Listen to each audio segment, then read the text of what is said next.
Hey guys, welcome back to the Small Time Critics podcast. I'm one third of the Small Time Critics. My name is Mo. Hashi. It's a full house today, lads. Three of a kind. Huh? Yeah. I know. 3 P's in a pod. All right, well. Yeah. Threesome.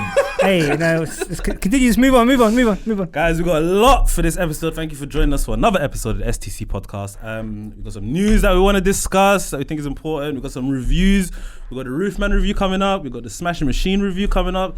And the main event of the evening, the undisputed champion of the year. Yep. One battle after another review is coming up as well, so stay tuned for that. If you ain't seen any of those movies, go check them out. Come back, check our review. Even if you don't care about spoilers, stick around. It is what it is. But yeah, all the boys are here. You guys ready? Ready. Start with some news. What's up, Triz, man? What are you looking at me like that for? I don't know. You smiled at me like. What? Guys, be happy that he welcome back. You know what I'm saying? It's just like it was like a weird smile. It was like mischievous. You man have been like, you know what I mean, like two ships in the night missing each other, man. You know what I'm saying? Like, We have. and who's the constant been? Do you know what he said to me the other day? After the one battle after another thing. First of all, I walk in, I say what's up to him. You lot are sitting in your seat, innit? I say what's going on? I say Hashi, what's going on? Yeah. We come out of the room, he goes, you've been avoiding me. I said, what are you talking about? I don't remember saying that. Maybe. Only you remember that because he knows he has. Why would I? I'm right in front of you. Because you're running from it, bro. In one. Okay. You're running from it. He doesn't run from it. When I hold him down, yeah. You need to chill out. You know, wait, what? By the way, this guy told me, this guy told me someone that we both know and love hates him, bro. You know what I'm saying? I'll tell him after. Triz is like Marmite, man. Yeah, he's weird. He's like, oh my god, he doesn't like me. I'm like, shut up, bro. He doesn't like crying. me. All right. I don't know who the fuck we're talking about. Don't worry. Off camera we'll talk. Exactly. I don't even know who you're talking about, but it's fine. Don't worry, I'll tell you. All right, first thing, we need to talk about what the Duffer Brothers said, guys. You guys familiar with the Duffer Brothers? Stinkiest take. Stranger thing, guys. I've heard in a long time. Yeah, so I thought this would like kind of stir up a nice conversation, but the Duffer Brothers, through a interview with Variety, said that if TV shows come out every year, it's diminishing return. I like the build-up. Do you guys want to hear more of the article, or are you not cool with just that thing? Because there's not crazy, like, basically they said, like, one of them said, I get fatigued watching 20 episode seasons. We didn't grow up interested in any of that. We only watched movies. That's the weird thing that we ended up in TV because we had almost zero interest in television. God. Listen, there hasn't been 20 episode seasons in the last maybe 18 years. And that's this not is to ridiculous. say all 20 episode seasons are bad. There's like, a lot of really good. There's a lot of great ones. You know what I'm saying? No, not that, but like Grey's Anatomy on like season 50. So the last, and they do 20 episode seasons. So the last prestige show that I remember that has like more than, let's say, 10 episodes. Is The Pit, for example. How many is that? I think 15.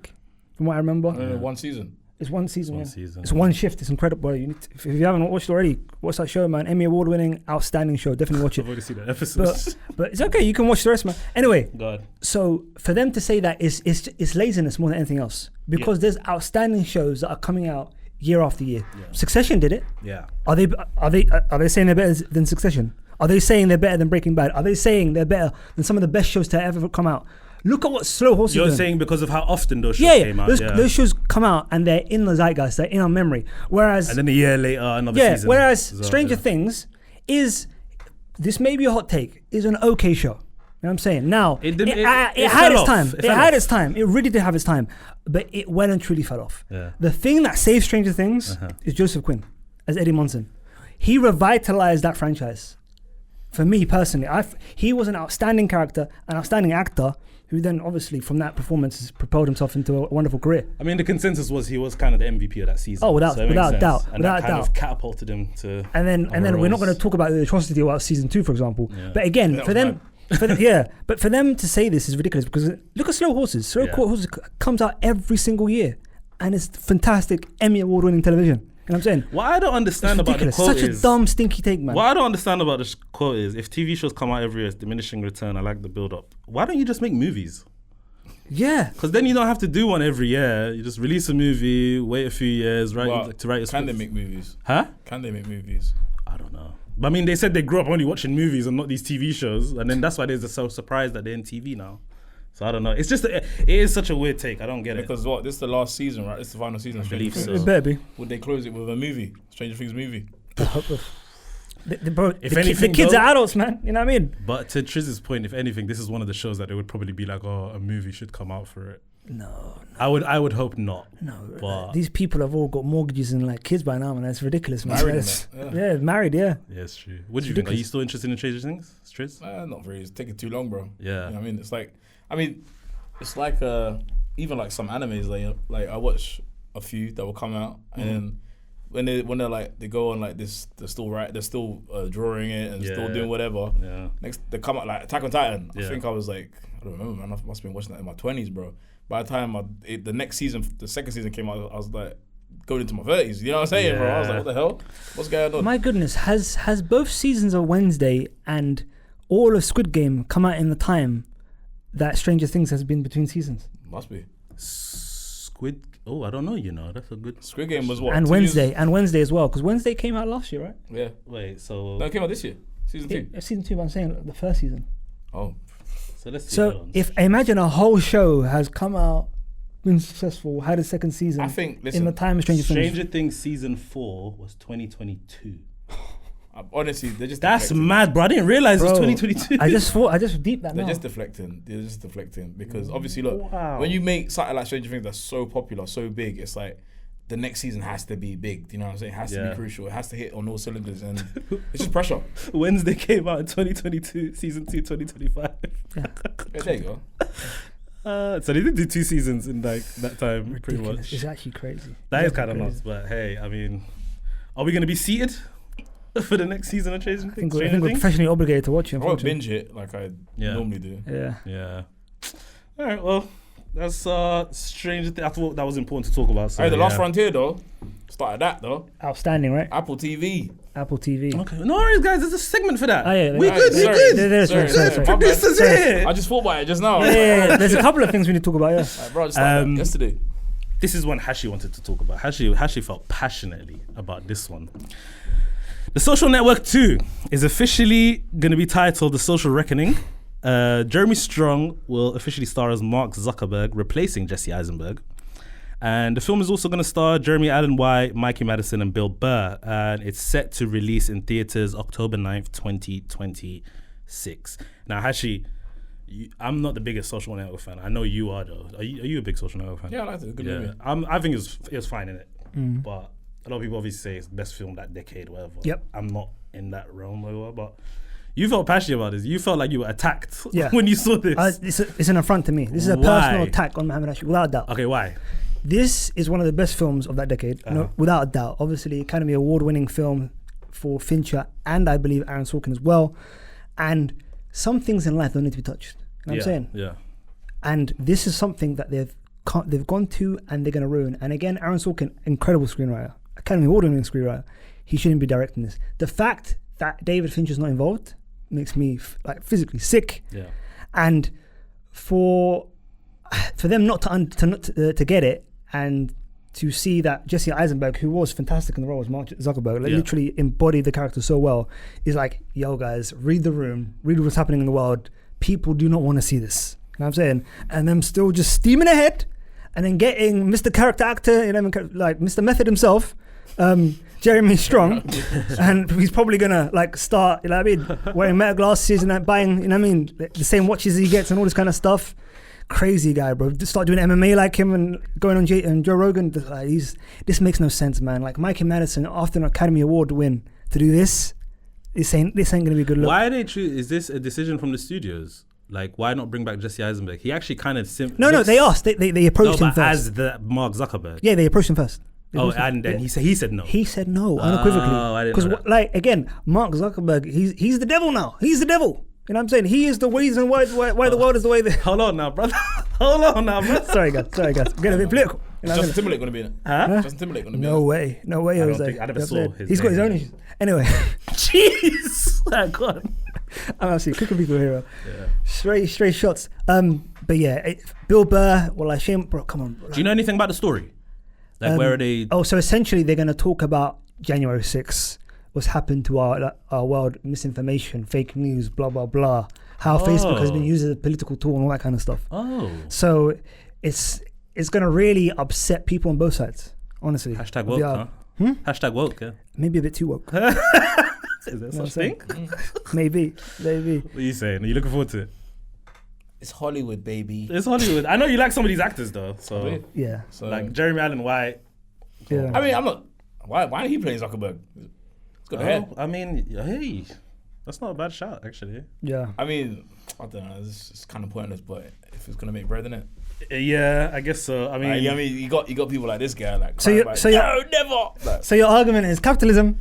that's bro. It's just a movie, innit? It's just a movie. Bro, people need work, bro. We need work. Yeah, you know what I'm it's saying? true, You get me? I get what Hashi's saying though. Some things just don't need to. Like, you don't need a sequel for everything, man. Like, imagine if they said we're gonna do a live action Dragon Ball Z. Dragon Ball. Dragon Ball. Dragon Ball. Yeah, imagine live action. Yeah, live action, and it's gonna be on Channel 4 only, limited budget. I mean, Wouldn't that upset you? It would, but He'll still be seated. you damn right. That's crazy. Listen, I'll see it for Dragon Ball Evolution, bro. Yeah, bro.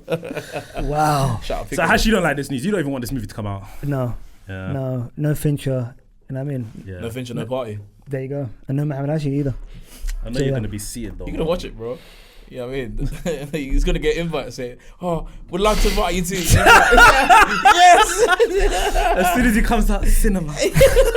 Yes. He's like, you know what? I take back everything that I said a year ago. Somehow they've done it. Listen. The only thing I take back is my slander of Gabriel Martinelli. That's the only thing I take back. Listen. I mean, we watched what's that movie called? The one that had Jeremy Strong in it.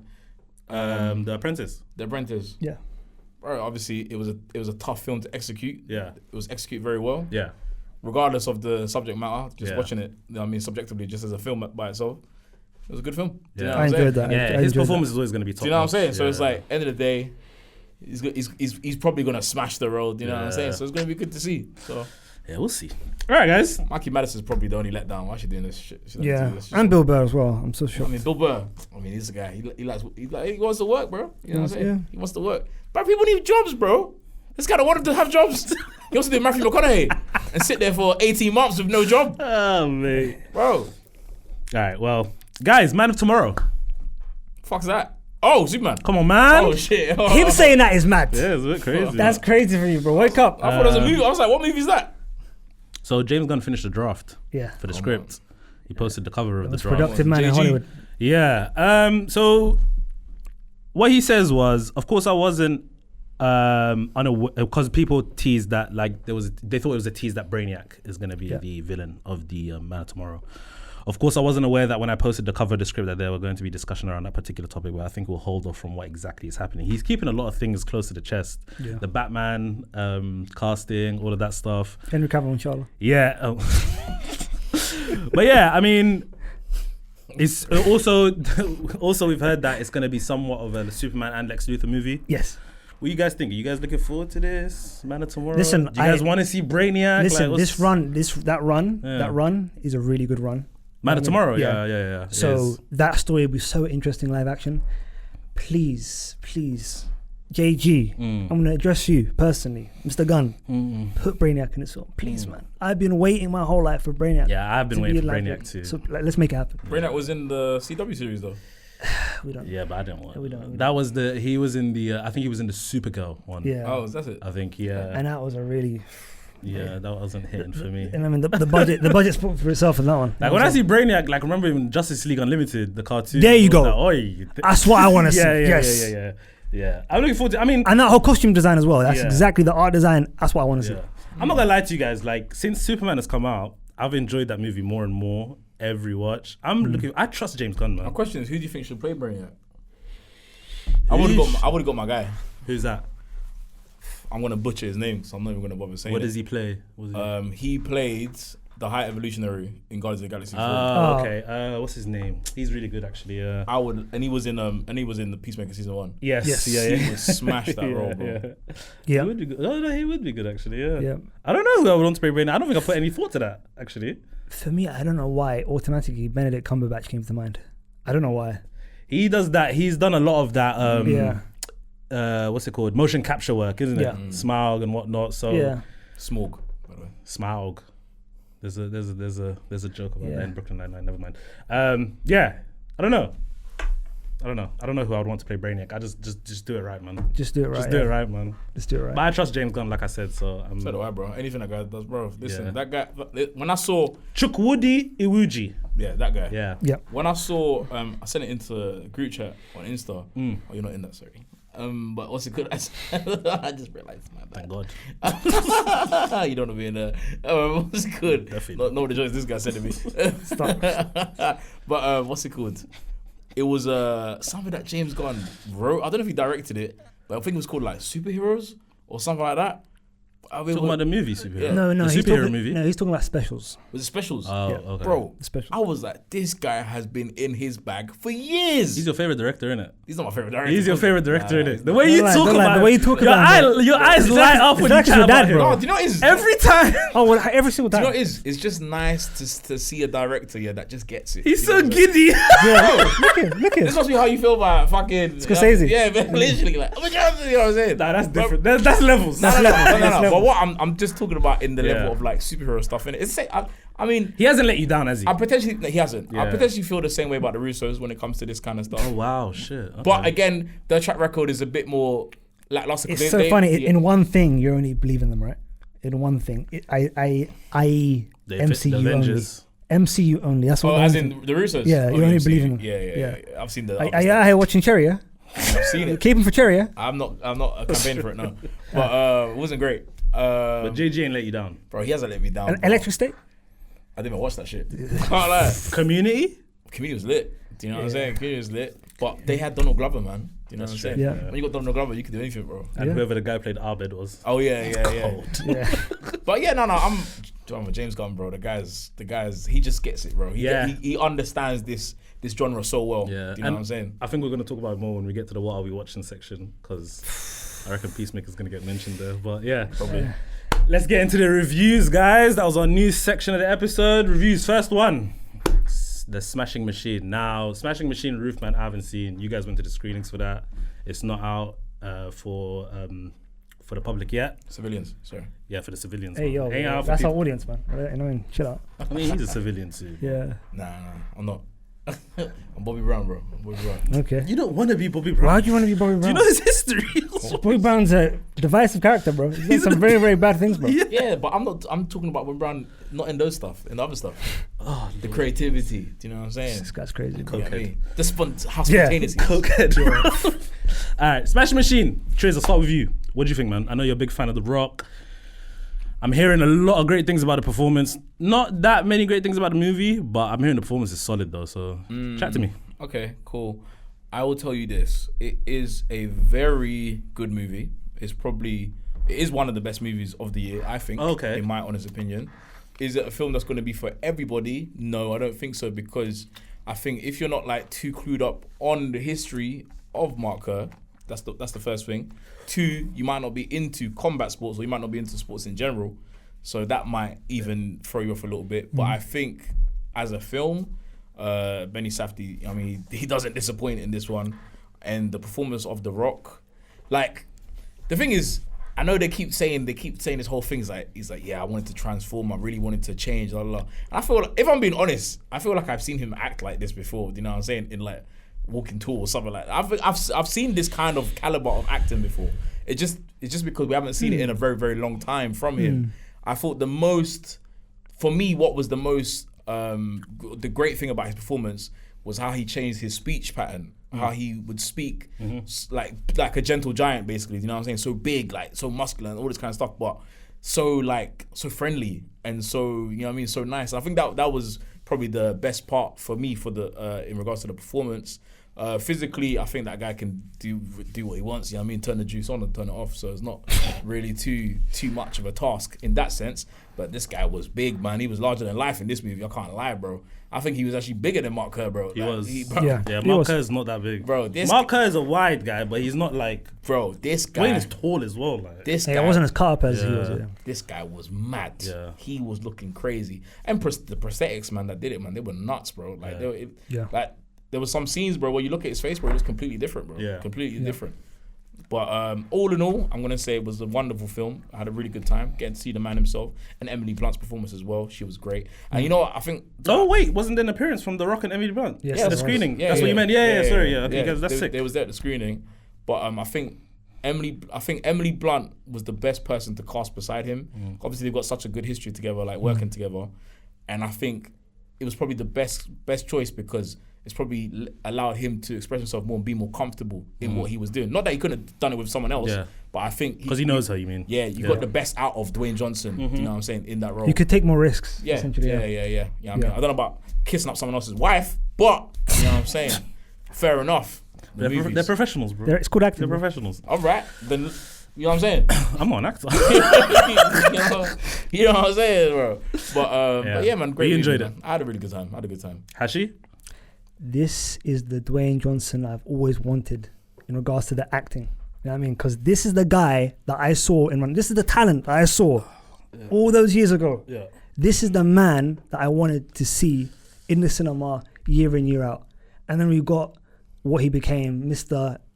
I am the highest paid guy. I make this continuous. Hey man, get your money, man. You know what I mean? Conveyor belt of slop and all this kind of stuff. Yeah, fair play, whatever. Yeah. This movie is a showcase of a great acting performance. One that I believe should be nominated for an Academy Award. Before I said, yo, I'm not too sure. Him and an R and all that kind of stuff. But after this, such a good performance, such a nuanced performance in regards to the affectation, the speech pattern, as Triz already mentioned. The fact that even the movements, I'm not gonna lie. Even the movements. I was looking at the trailers, like he throws double legs like him. Oh yeah. He punches like him. Yeah, like, he gets everything right. He gets the fact that how Mark was in regards to like before a fight, how he was like stoic in the zone. Yeah. Like he really got there. There was a couple of great scenes where he's basically essentially like ignoring Dawn, Emily Blunt's character. Yeah. He did it so well in regards to the performance. Like Triz said, having Emily Blunt there, safe pair of hands. She's gonna always be great. Now, does she do a lot? No, but she does a lot with a little, I would say. I think one scene in particular where she really had her time to shine, and I think that's one of the best scenes of the movie. I think because it was a prolonged scene, but it really showed kind of like that time in Mark's life. Like it was a real if you guys want to get encapsulation. into spoilers, by the way, you can. Yeah, okay, we'll get into it a little bit at the end, but like, I know the story, it's fine. But yeah, exactly. For me, Benny really directed as well. What he did with the kind of the image in regards to different kind of like film, he like using kind of film that was very, very prevalent in the kind of like 80s and 90s and early 2000s, all that kind of stuff. During the Pride Days, basically. During the Pride Days, essentially, kind of thing. Bro, so yeah. Sorry, go on. Sorry. So that was really great to see. Them shooting on location was amazing. And then this guy turned to me and goes, you know, Japan basically still looks like this. I was like, wow. Yeah. I thought they kind of like aged down the city because it's a great shot of him in a taxi going towards, you know what I mean, a stadium. And you're looking at the streets and you see all these old cars and you think, oh my goodness, they paid for all of this. And just like, nah, that's how it looks. And just probably got some cars only. It literally still looks like that right now. Which is crazy, bro. I remember the first cab I got into, I was like, blood, where the hell was this car made? Bro, this was like the 60s, bro. What vehicle is this? But so I believe when I saw that scene, I was like, damn, bro. Yeah. I was like, that's lit. But what I was gonna say, sorry, but you can finish. The last thing I'm gonna say is just Benny hit it out of the park. Great music choices, great direction. I think some of the ways that he kind of like fast forwarded the story that we know was really well done in regard to the adaptation of the documentary. I really liked it, man. Love the ending. I love the pacing. A lot of people didn't like the pacing, but maybe because I know the story so well. I think maybe it's that. And also, I'm so glad he chose to not talk about the start of his career where he was winning. The Olympics. Talk about the worst part of his career, and that was outstanding. But yeah, go on. I was gonna say, what I really liked is that it's so weird. Obviously, Mark Kerr and obviously Dwayne Johnson are obviously two different people, but some of the things that like Mark Kerr does is the opposite of maybe potentially what we kind of think Dwayne Johnson is. So, for example, like there's a whole thing that The Rock doesn't sign autographs. For example, one of the first scenes in the movie, in real life? Yeah, in real life. Oh, okay. One of the first scenes in the film is he signing the kid's autograph. He's like, of course, I'd love to sign that. Man. You know what I mean? When he says no fighting. No fighting. You know, that kind of, and it's so funny because that's just it's like, it's a complete parallel from what people think The Rock is. And then the fact that obviously Dwayne Johnson doesn't lose. He's in every movie. He can't lose in the movie. And in this movie, he's losing so much. Constantly, you know what I mean? He's not, forget about just losing like a fight, but he's losing battle with like substance abuse. You know what I'm saying? Losing a battle with his relationships. You know what I'm saying? That kind of stuff. So it's such a, I can see why picking an actor like Dwayne Johnson for this role was so like kind of pivotal, and it kind of made the movie, in my honest opinion. You know what I'm saying? I feel like you could have had anyone to do it, but it meant more being Dwayne Johnson. Do you know what I'm saying? In the film, and it's just a well put together film. And what I loved, because I watched Benny Safdie kind of they were going through like some film, all this kind of stuff in it, right? And he was like how when we just the beginning how we shot it was like it was on 16 millimeter, and then obviously because it's shot as if it, like you're watching it on VHS. You know what I'm saying? From like fuck knows when. Do you know what I'm saying? Yeah. And then once the first kind of scene is done, it just opens bang like to that wide. You know what I'm saying? Yeah. And he said that he used like which he said that he's never done before or never been done before, but like kind of like a fusion of like all these types of different kind of film techniques to kind of combine them into one. Yes. So to still get the film grain, but to still have it like blown up nicely. You know what I'm saying? Yes. But it was great, man. And it's so strange because they've also like incorporated IMAX as well. So it's a very like small story on the biggest possible stage. It looks like it because like, especially in the trailer, those shots in the Pride Arena, especially like those long shots, those far back shots. I can imagine that would look amazing on a big screen. Like, so yeah, it makes sense. But what you're saying makes sense. Like if you're not a fan of MMA, you might not see this as, I think because we're like long-time MMA fans and we know his Mark Kerr's story, it might mean something different to us. Yeah. But yeah, I can only like talk about from what I've seen. But from what I've seen, he looks like he gets Mark Kerr down. Like he knows what he's doing. Yeah, I think he should be very proud of this performance. I think this is a movie that's been a long time in you know what I mean in the running for like his own career, that kind of thing. Because he's in his 50s now. Do you know what I'm saying? I'm not saying you can't make Jumanjis and all that kind of stuff here and there. Do you know what I'm saying? But like he's in pre-production. I mean, and so is Moana too. Sorry, Moana live action. Called, you know what I'm saying? But it's like there's a time in everyone's career where you got to start taking things serious. You got like, because he's made enough money. Do you know what I'm saying? He's got all the money. But if you want to be taken serious as a credible actor, do you know what I'm saying? Because I've seen it, man. You know what I mean? I think even the last Academy Awards, he was sitting there. And I was thinking, why the fuck is The Rock here? Do you know what I'm saying? No, because he wants to be like the elder state. He wants to take the kind of the Jack Nicholson role as like the mayor of Hollywood kind of thing. Like I mean, he's going to be there. He was an A-lister. He still is an A-lister. He's going to be there, innit? I mean, listen, I watched a quick segment of him and on the Graham Norton show. And obviously... McConaughey was talking that story about, you know what I mean, about how he took that break to get like True Detective. He keeps on talking about it. It's funny. He says it the exact same way that he said it. You know what I mean, every time. He's got it. Which is funny. But sorry. But what McConaughey said, what made me laugh was like he was like, I took that break. You know what I mean, that 18 months. And he was like, then he went to The Rock. He was like, you could take that break, but you know what I mean, people are still knocking at your door. Do you know what I'm saying? Regardless, do you know what I'm saying? So it's like with me, I had a drought. Do you know what I'm saying? And it's true, bro. And The Rock is in that position where he can turn on anything if he wants to. Nah, I think whatever you say about The Rock, whether you like his acting, wrestling, whatever he's done, that guy works hard, man. He's always in something, doing something, bro. Like that's. I think his work in the WWE recently shows you how great of a performer he is, kind of thing. And like that was peak cinema unto itself. The final boss stuff. Yeah, the final boss stuff. But the thing for me is like he's a real kind of capital A actor because he did things in regards to showing the substance abuse and the vulnerability. There is one of the best scenes in Hospital where Ryan Bader's character, Mark Coleman, by the way, imagine. Which I wanted to ask you about that. By the way, imagine, because obviously Ryan Bader, his hero is Mark Coleman. Imagine playing your hero in a movie, by the way. Yeah, so Ryan Bader was obviously an MMA fighter, but like he looks nothing like Mark Coleman. He looks nothing like. That's why I wanted to ask you about that. But listen, it doesn't matter because the thing is, he got what he needed to do right, which is showing the friendship. Mark Coleman and Mark Kerr had. That wasn't exceptional. They're boys, And him as an actor, Mo, I can tell you, bro. Fantastic. Ryan Bader, fantastic. Interesting. Bas Rutten playing himself. No, outstanding. But I've seen instructor. I've seen Bas in other stuff though. He's cold in general. Bro, he has a scene where he has to really like act out pain, bro. Yeah. He did so, bro. He's so good. He's great. So good. I wasn't worried about Bas. I was worried about Ryan Bader in it. Ryan Bader was fantastic. Man. Yeah. There's one scene in the hospital. Triz, you can attest to this, bro. Bro, he's literally talking to Mark. I know what you're talking about. You know what I mean? About what happened. Yeah, what happened. You know what I mean? He couldn't get up, and he's listening to him lying and all this kind of stuff. And he's like, tell me the truth. And then the way Dwayne breaks down. Yeah. It was crazy, bro. It made sense the way he broke down, by the way, because you're such a big guy. Yeah. That it's like, you don't want to be seen like small. Yeah. If that makes sense. Not even like crying is bad or nothing like that, but it's like, and the way he breaks down, just like, I was like, damn, man. Yeah. You know, really he's literally covering it, bro. It was so good. Honorable mention, though. Yeah, go on. Usyk. Alexander oh my Usyk. god, Usyk, yeah. He was one of the fighters, isn't it? Yeah. He's got a bigger role than you think. Do you know what I'm saying? He's not just a punching bag, bro. He's got a decent role, bro. They didn't just give him like, all right, get in the ring and start there. I like Usyk. I like Usyk, man. Bro, Usyk was good, bro. He was good. I think the substance abuse thing, though, it makes sense. Like, especially if you like know about like the ins and outs of wrestling, and when The Rock was at his high in wrestling, all of those wrestlers were were abusing themselves with substances. Of course. So I can understand why he was able to kind of maybe I don't know if it happened to him. But I'm saying I can understand why he was able to channel that. He probably seen so much. Because there's a time in Rock's career early in the early 90s where people call him fluffy, bro.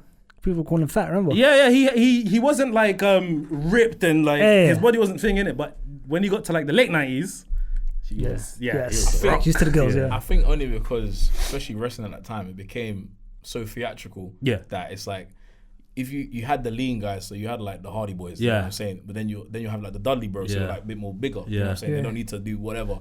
But then when you go to like Triple H, you know what I'm saying? And your favorite, Mark Henry.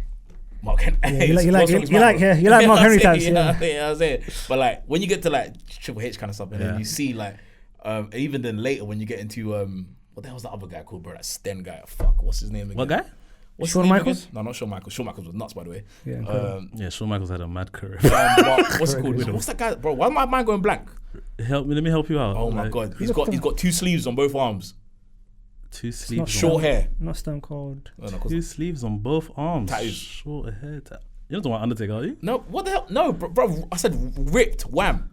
Oh, sorry. Why am I going blank? Two sleeves on both arms. I'm not sure. Oh my god, this is gonna kill me when I remember it. Yeah, but what's your point about the way? My whole point is that the movie is such a it feels like such a reflection of The Rock. CM Punk. Yeah. No, not CM Punk. No, not CM Punk. He's got two way more sleeves. tattoos. Bro, when I want to find it. But yeah, but I just feel like this film is such a good reflection of The Rock and his actual career. Yeah. And his actual, or what the public perceive him to be. Yeah. That is just made the movie 10 times better. Yeah. And I think, obviously when we walked out, someone did say that the pace someone was like, it's a bit boring, if anything. You know what I'm saying?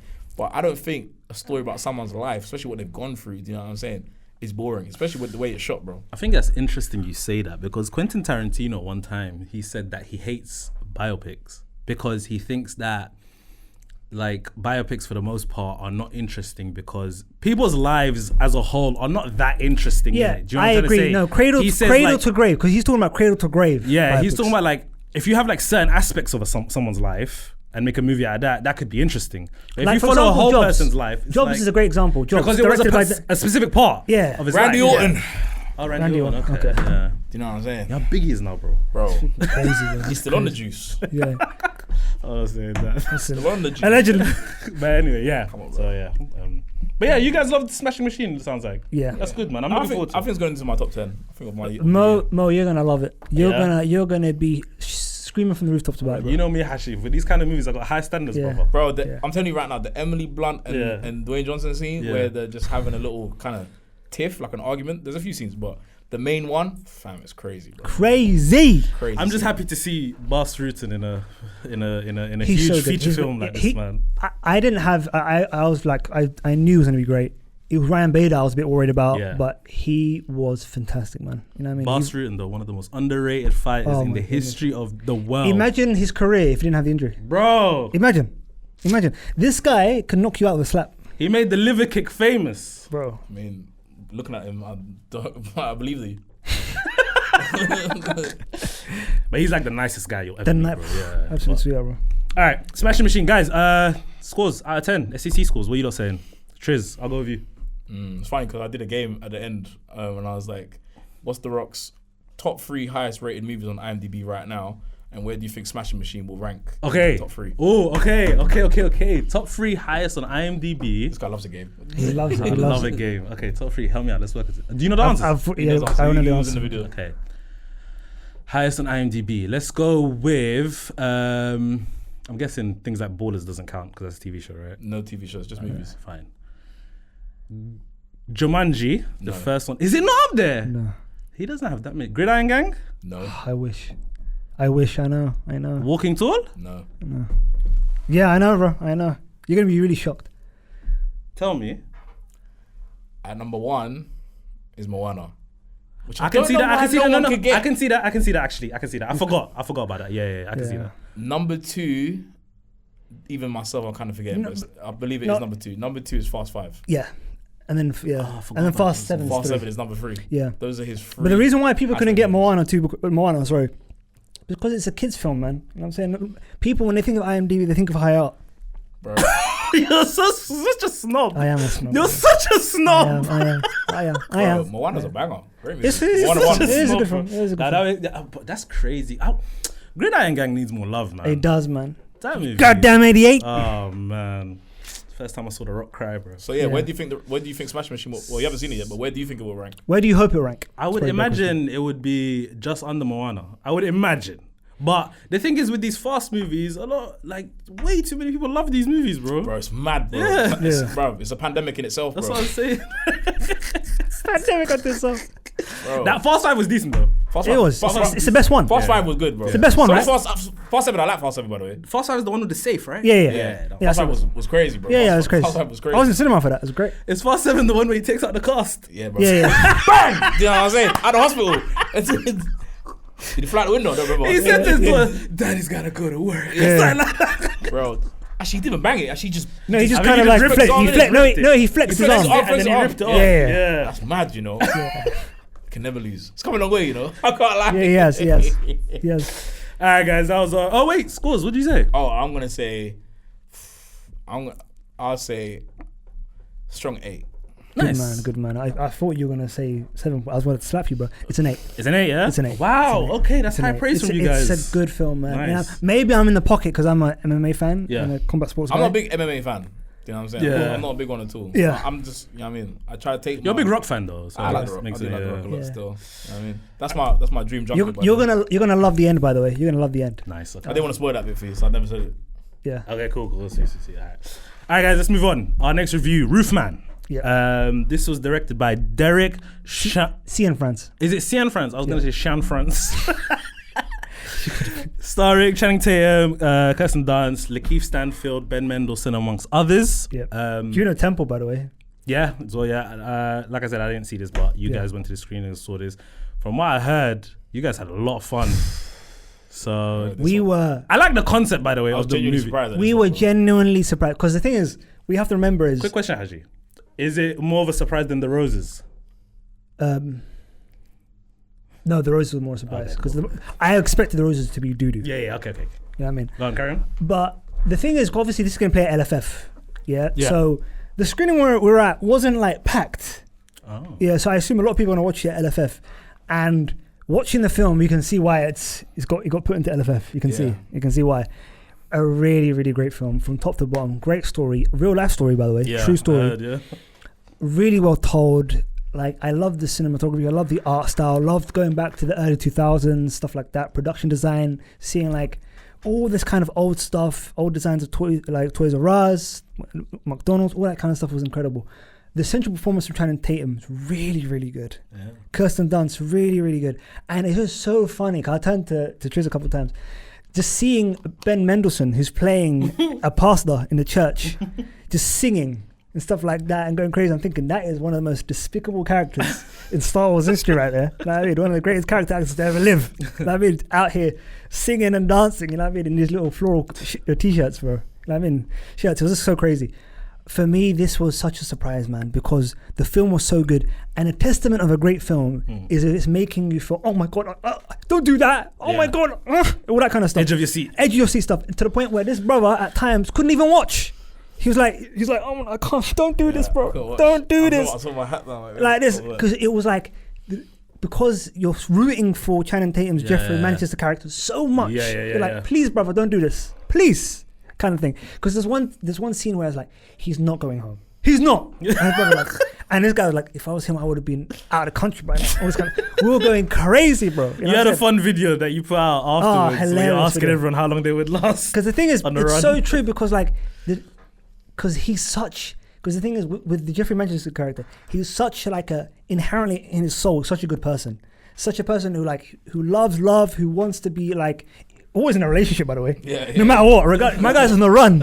In a relationship, bro. Essentially being a stepfather. You know what I mean? Stuff like that. Time for babes, man. You know, it's like you, bro. You're the wife, bro. It's like it's gotta find time for babes. Let it go, bro. You need to chill, bro. Bro, what was I going to say? But again, just a really, really well done film. Well acted film. Kirsten Dunst, she honestly was so great in this. She, again, similar to Emily Blunt, did like so much with so little at times. And there's like one scene like towards the end of the film where she's singing in the choir and she's like seeing Channing Tatum's character crying, and like it's like she kind of knew what was going to happen, if that makes sense. You know what I mean? If you think about it in that way.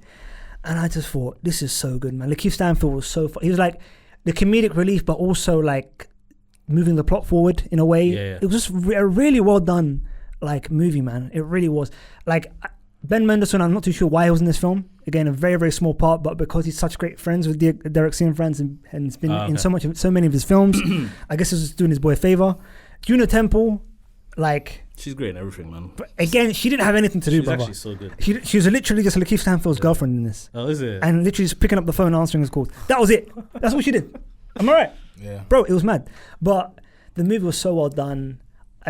Again, it's a film where it's surprising where you know what's coming. Everything's like fairly predictable, but it's done in a way where you're still thinking, oh, don't do that. You know what I mean? It's very similar for me when I watched Godfather Part 2, when you know that goodness me, I'm blanking. Fredo is gonna die. You know he's gonna die. But when thing gives him a hug, you're thinking, oh, forgive him. Don't kill him. Every time. And very similar to that, like where like I know what was gonna happen, but I still was like, oh, please, Jeffrey, don't do it, Jeffrey, or John Zoyne was his like alias, wasn't it? John Zane or John Zoyne. Zoran, that's it. Yeah, Zoran, stuff like that. It was just hilarious. He was so funny, like all the kind of montages with him like sleeping in and basically living in Toys R Us was hilarious. Again, all the M&Ms, stuff like that. How was Peter Dinklage? Peter Dinklage was hilarious, bro. Anyway, Triz, let us know what you think, bro. Yeah, cheers, chat. Yeah, give us your summary, man. Bro, I can't lie. That poster does not. You know what I mean? It's a misnomer. I thought I was looking into a completely different movie. Wait, hold on. Is this a comedy? It's a dark comedy. It's a dark comedy. It's very funny, but I would say it's a drama first and foremost. Dramedy? Dramedy. More drama than Iddy. Okay. You know what I'm saying? Go on, Triz. Yeah, bro. That poster just took me out, bro. 'Cause I thought I was walking into like probably like 21 Jump Street style movie. Yeah, that's what I thought I was walking into, bro. And it just wasn't that at all, bro. It was, bro, so much heart, bro, in this one. I think from even when I was doing the video, when I was making that video, the one you're talking about earlier, I was seeing like some of the stuff in it, some of the stuff they did, bro. They built a whole Toys R Us, like built sick. A whole Toys R Us to just have that full creative, like you know what I mean, that environment to just do what they want to do. But Channing Tatum's performance was nuts. Like he was great in this. Kirsten Dunst, I feel like I haven't seen her in a long time. I'm always skeptical about her because I don't really love her performances. I feel like I haven't seen her since Spider-Man. But you guys no, it's just Civil War. She wasn't Civil War. Unfortunately, she was. She was the main character, bro. She's the main character. Was she? Yeah. She was remember. Photojournalist. That was her? Yeah. Mad. Yeah. Again, that's how bad. Her and Kaylee Spaney. Yeah, I remember Kaylee Spaney though. What's it called? But yeah, man, she was great in this, man. Like, and she the way that she's able to like, I don't know if they got to like give her like eye drops or something like that. No, she's doing it herself. It was incredible. The way that she is able to just turn it on. Cry on command. Bro, crazy. Like, when there's a scene that might not even need tears, but she's able to just bring that, like make her eyes like puff up. Bro, yeah. It's mad, bro. So many scenes, and I just loved the story, man. Even though like I could barely watch part of it because I was just like, bro, this guy, like he'll just do dumb shit. You know what I'm saying? Like he's supposed to be on the run, and then man goes and finds himself a chick. Man goes and gets a girl, and it's like something like he's found a girl. Like, oh yeah, I'm gonna smash and then cut. You know what I'm saying? He's like, nah, man, I want to be with her. Yeah, and it's not even that. Like, he's spending time with the kids, playing with the kids, trying to win them over. Bro, you know, it's crazy. It's so surreal that you broke out of prison, that you're still in the country. Do you know what I'm saying? Obviously, Lakeith Stanfield's character tells him that, bro, you shout me back in a month, kind of thing, innit? And it's like, lay low for a month. What I do, and it's the reason why I did the video at the end, because I was like, do you know how mad it is to tell someone that you're on the run, you've just broken out of prison, right? I think, to be fair, I do think the judge did him a bit dirty by giving him so much, like... He wanted to make an example of him. Like, bro, the judge gave him, like... 45 years. 45 years, bro. What was the crime? Just robbing a McDonald's. But he robbed like 46. Sorry. He robbed 46, but they couldn't prove it because he was like infamous, like the roof man, like burglar kind of thing. And it was crazy where he robbed so many. They caught him for this one, but he's such a nice guy. Yeah. You know what I mean? Like, he gave one of the people his coat because he always puts him in the freezer. Put him in the freezer. And he was like, I saw that. And he goes, I'll give you my coat, kind of thing. And he's like, here, take my coat. That kind of thing, right? And it's like he's robbing, most people. He's robbing out of necessity. Yes. It's not bro, like, because end of the day, bro, it's a man trying to provide for his relationship. He's got 3 children, and he's got a woman or a wife. Evil. Bro, she was bad man, you know. Bro, evil. She was bad man, bro. Like, he's trying to do the best he can to provide. Yeah. Do you know what I'm saying? And she immediately got with a guy, by the way. Yeah, immediately. And then he's trying to talk to his daughter on the phone through prison. And then the wife is like, put the phone down, turn it off. And then he's like, Greg's here, put the phone down, Greg's here. So it sounds like they did a really good job making you care about his character. Yeah. Bro, it's mad. And then and it's like even at the end when they do, like, you know, like, because they had like real interviews from like when this thing actually happened, and everyone's saying like, he was a really nice guy, man. He's a great guy, man. He's a great guy. Like, even the guy that he escaped with, the guy didn't know that he escaped with him, but the guy that he escaped with was like, man, just a nice guy. I pull up, you know what I mean? Like, by the way, can I tell you what was crazy, which I couldn't believe? Is his like commanding officer in the army was in the film. The person, the truck guy that he escaped prison with, was the actual guy that they used in the movie as well. Oh. Which is crazy. Oh, was that actually him? That was actually him, bro. That's mad. You know what I'm saying? It was hilarious. And they actually had, towards the end, because obviously throughout the film, the narrative device is he's narrating it from prison. Right. Yeah. And like he's in like a kind of like a group kind of like therapy session thing. Yeah. And one of the other inmates is actually Jeffrey Manchester, who asked him. Interesting. That's wonderful, man. You know what I mean?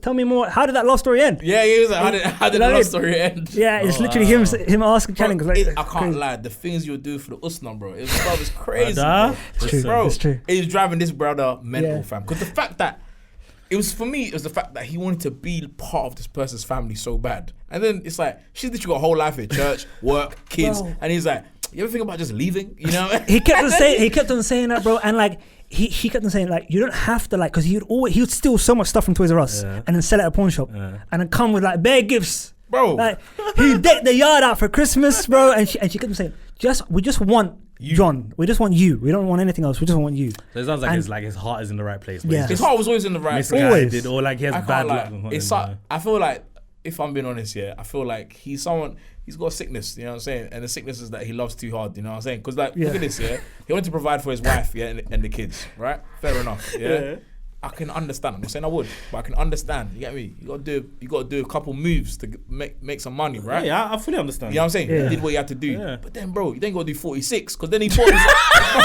himself a mansion. You know what I'm saying? Like, he went mad, bro. He went crazy. Bro, you don't need a mansion. You know what I'm saying? I can understand what you got to do, but I think because when the movie starts, like his daughter for her birthday, like he's like, make a wish. What do you want? She's like, I want a bike. And he's like, bike? He gives her like some fucking Lego Scale-electric little thing, some kind of dead thing, and all the kids are like, that ain't Lego, that ain't a bike, or something like that. You know what I'm saying? And he's like, and from that day, he was like, alright, cool, I'm gonna get you a bike. There was a great little joke towards the end of that where like, you can make anything you want, and her friend, his daughter's friend, goes, "Can you make a bike?" Yeah, bro, and it's just mad how he probably terrorized that police force, bro. Yeah. Bro, and he's a smart guy, you know. He was like, one thing about the news and when it comes to things like this is like, people get bored. News is here, news is gone tomorrow, la la la la. Yeah. He's like, he calculated that like after how many days that it would take for people to just forget about it. Yeah. So after like the first month, people just forgot. Yeah. But it's funny though, because he terrorized that area so much, the chief of police, which was a lady, was always on it. She was on it. She was on it, bro. She was like, I know he's still in the area. I know it. and all this kind of stuff. It was crazy, bro. Yeah, sounds like it's crazy, bro. Like this guy was so considerate and so thoughtful. Like in the Toys R Us, he was changing Kirsten Dunst's character's like timetable, stuff like that. Yeah, because she was like, oh god. Like, he was listening, like he had baby cams. He was listening to the conversations, and he'd be like, oh, she needs a break. She needs a break, and he just changes the thing all the time for her, bro. I mean, even towards the end, where like he's about to get away, he's about to do the thing, and his heart is like, okay. You know what I mean? Because he's been listening to the whole film for one character who hasn't been able to stand up for himself the whole movie. Yeah. The time that he stands up for, great storytelling, by the way, set up payoff. Oh, what a movie. You know what I'm saying, yeah? Yeah. Bro, the whole film, he hasn't been able to stand up to Peter Dinklage's character. The whole film.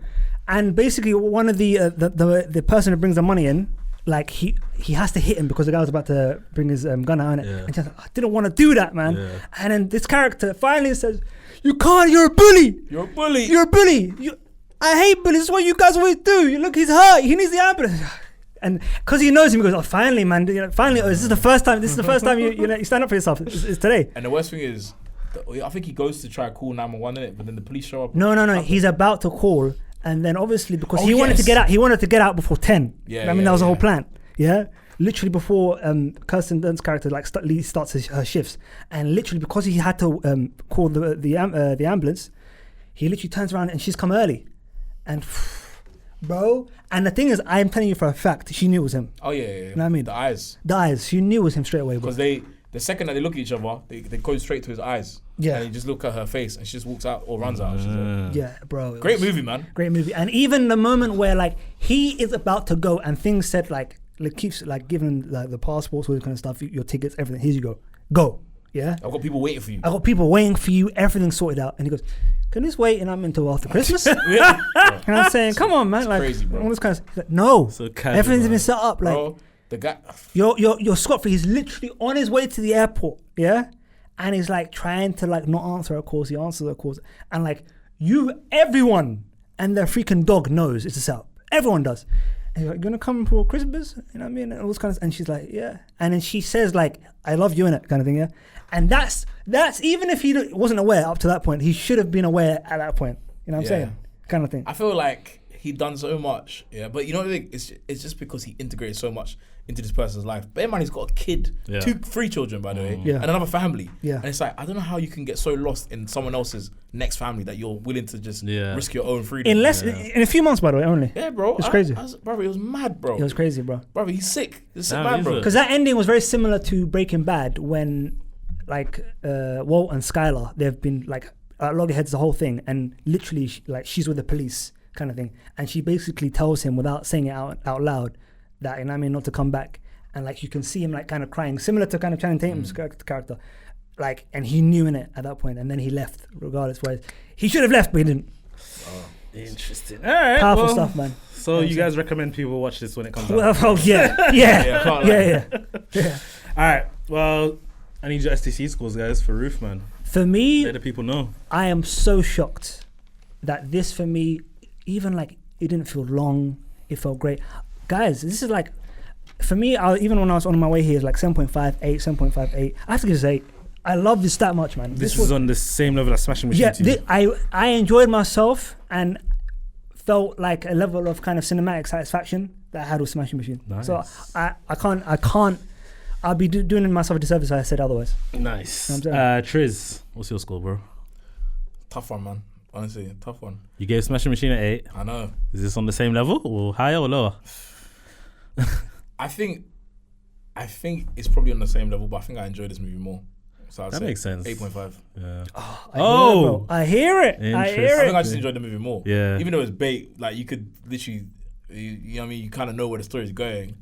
And it's like, but testament to a great story and great storytelling is what it makes you feel.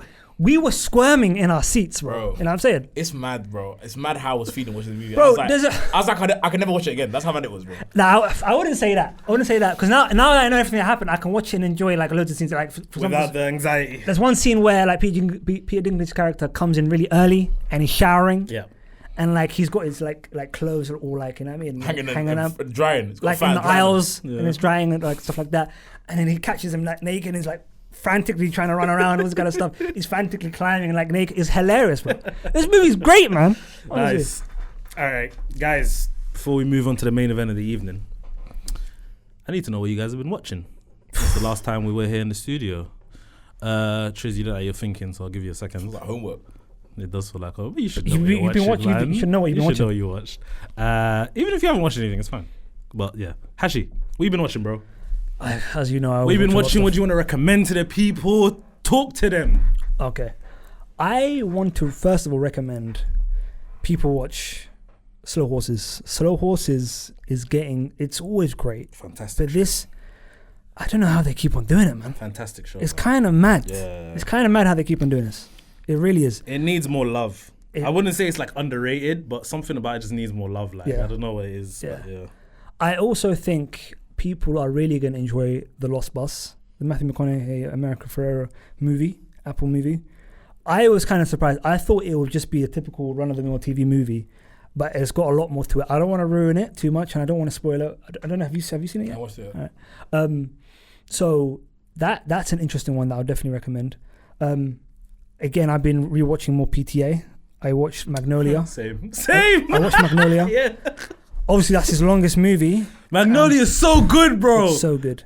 It's so good, bro. By the way, we talk about Dwayne Johnson like acting, capital A acting. Yeah. Tom Cruise, capital A acting. Forget that, Hashi.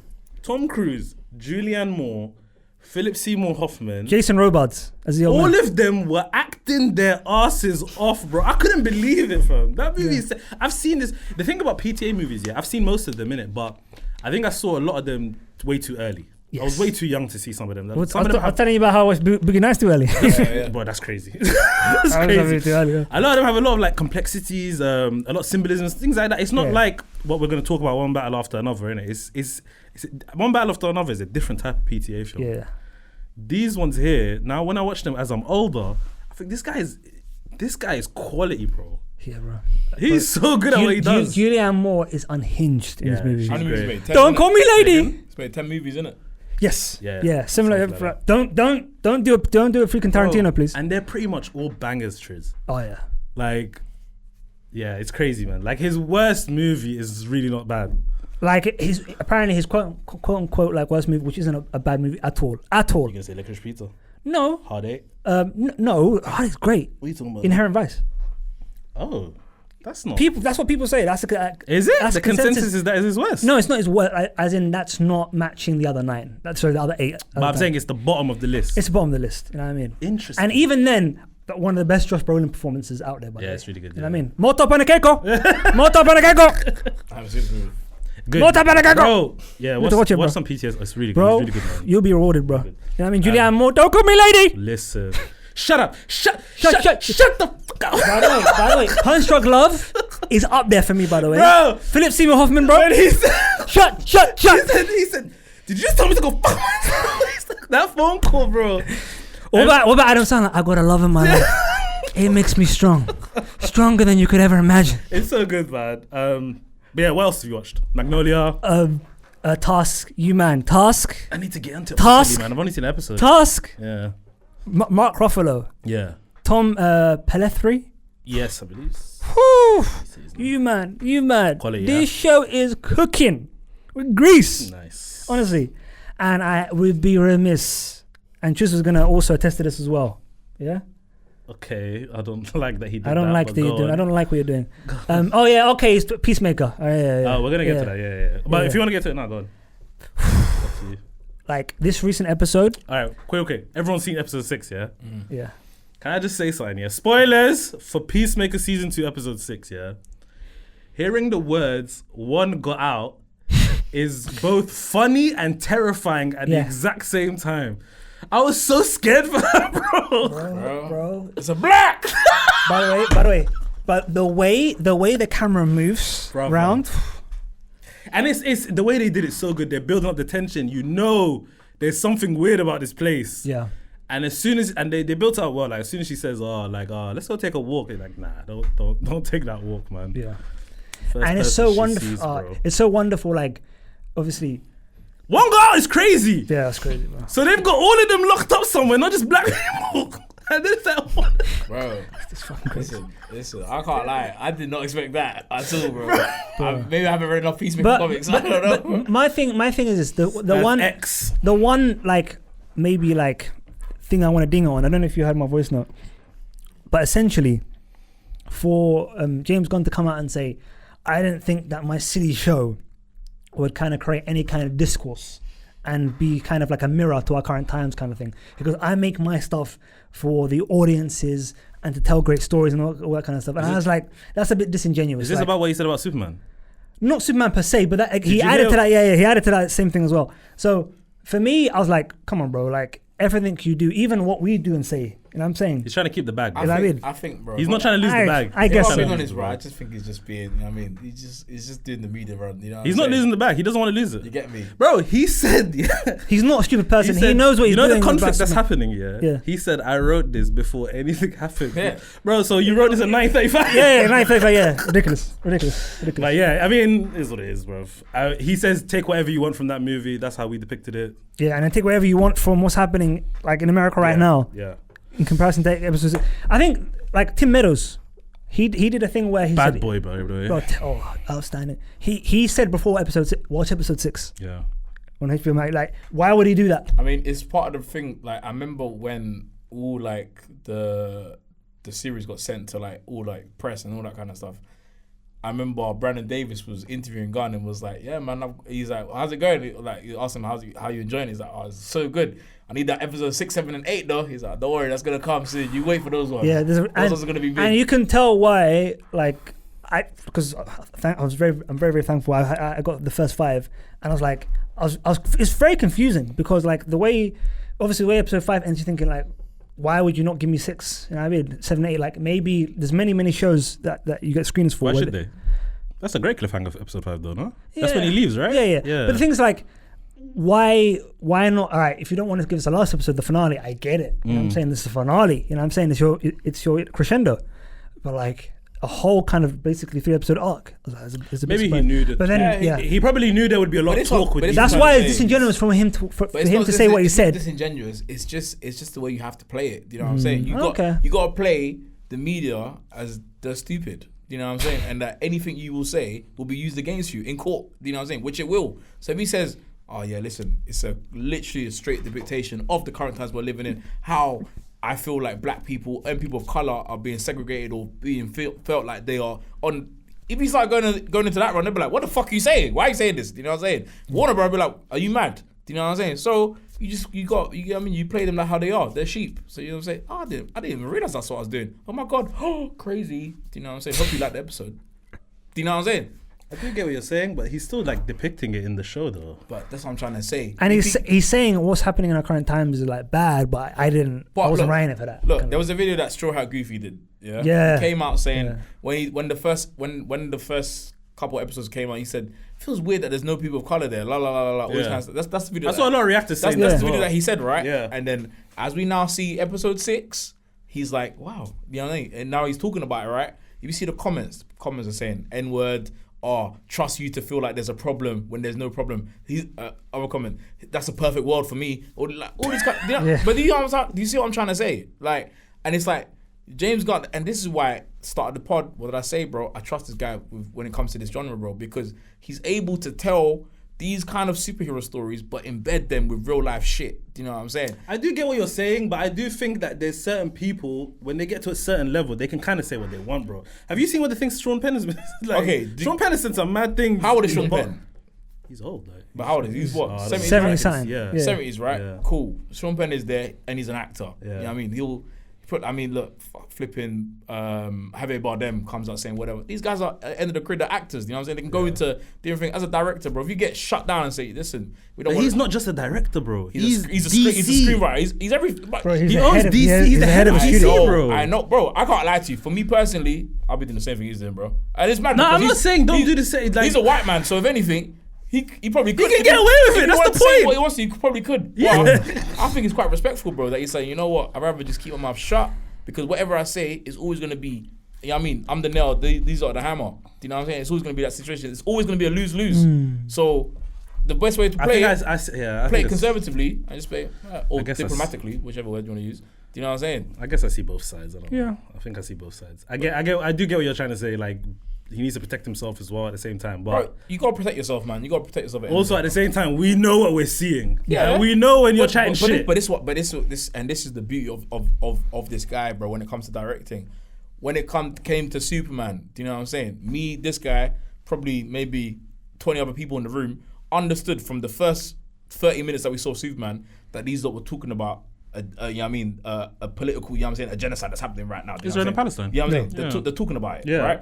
But people wasn't seeing that until after the fucking movie comes out and they're like, oh my God, what the hell is this? Blah, blah, uproar. Do you know what I'm saying? Mm-hmm. So why would he go out saying, I've made a movie and it's about this and it's about these themes? Why? Because, you know what I'm saying? Yeah, I see what you're saying. I'm not going to watch it because I think it's the way he frames things. Yeah, I do see what he's saying now.